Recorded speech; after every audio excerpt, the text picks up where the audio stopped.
Assalamualaikum Mas Rezi. Waalaikumsalam. Gimana Mas Irfan?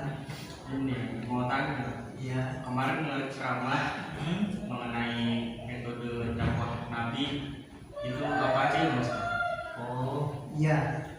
Jadi ada banyak metode dakwah yang disampaikan oleh Nabi, diantaranya.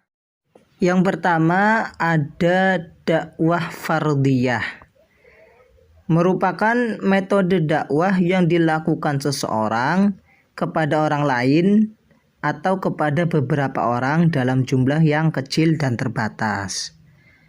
Dalilnya ada dalam Quran surah Fussilat ayat 33 sampai 36.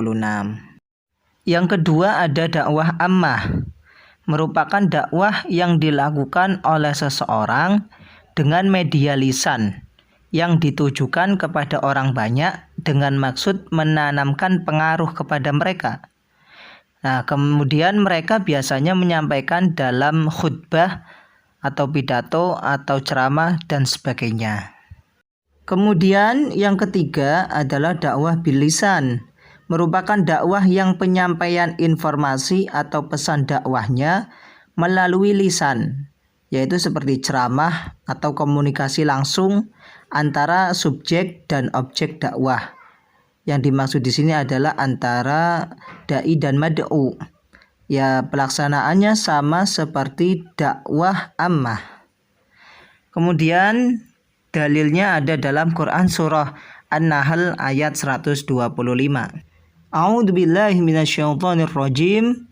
Ud'u ila sabili rabbika bil hikmati wal mau'izatil hasanati wajadilhum billati hiya ahsan.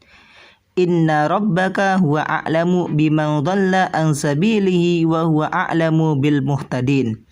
Yang artinya, serulah manusia kepada jalan Tuhanmu dengan hikmah dan pengajaran yang baik, dan berdebatlah dengan mereka dengan cara yang baik. Sesungguhnya Tuhanmu dialah yang lebih mengetahui siapa yang sesat dari jalannya, dan dialah yang lebih mengetahui siapa yang mendapat petunjuk. Kemudian yang nomor 4 yaitu dakwah bilhal. Merupakan dakwah yang penyampaiannya mengedepankan perbuatan nyata. Dalilnya ada dalam Quran surah Ar-Ra'd ayat 11.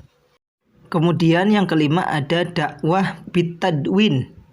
Merupakan dakwah yang penyampaiannya melalui tulisan, baik dengan menerbitkan kitab-kitab, buku, majalah, internet, koran, dan lain-lain yang mengandung pesan dakwah. Dalilnya ada dalam suatu hadis Nabi, yaitu Rasulullah Shallallahu Alaihi Wasallam bersabda, sesungguhnya tinta pada ulama lebih baik daripada darah para syuhada. Kemudian yang keenam ada dakwah bil hikmah.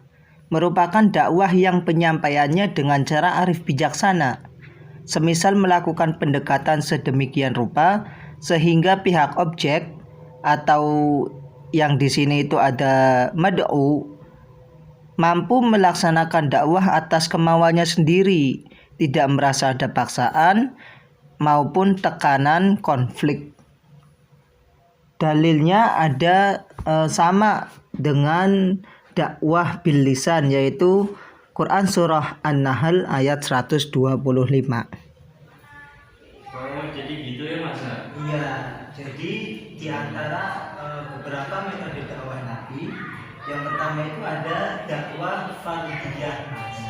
Dakwah fardhiyah itu kayak aku sama jenengan lagi ngobrol, sharing-sharing tentang ilmu agama, ya pokoknya antara dai dengan mad'u, ya dua orang itu kayak berteman kayak gini dan saling sharing. Yang kedua ada dakwah ammah, yaitu dakwah yang dilakukan secara lisan terhadap banyak orang. Seperti contohnya itu ketika kita berpidato atau khutbah ceramah gitu. Tadi dakwah fardhiyah itu dalilnya ada dalam Quran surat Fussilat ayat 33 sampai 36. Kemudian ada dakwah bil lisan. Dakwah bil lisan itu sama seperti dakwah ammah, yaitu seperti kita ceramah, pidato, khutbah dan lain-lain. Dalilnya ada di Quran surat An-Nahl ayat 125. Kemudian ada dakwah bil hal, yaitu kita berdakwah dengan perbuatan nyata. Kita berbuat kebaikan kepada orang lain, itu termasuk kita berdakwah dengan dakwah nyata. Dalilnya ada di dalam Quran surat Ar-Ra'd ayat 11.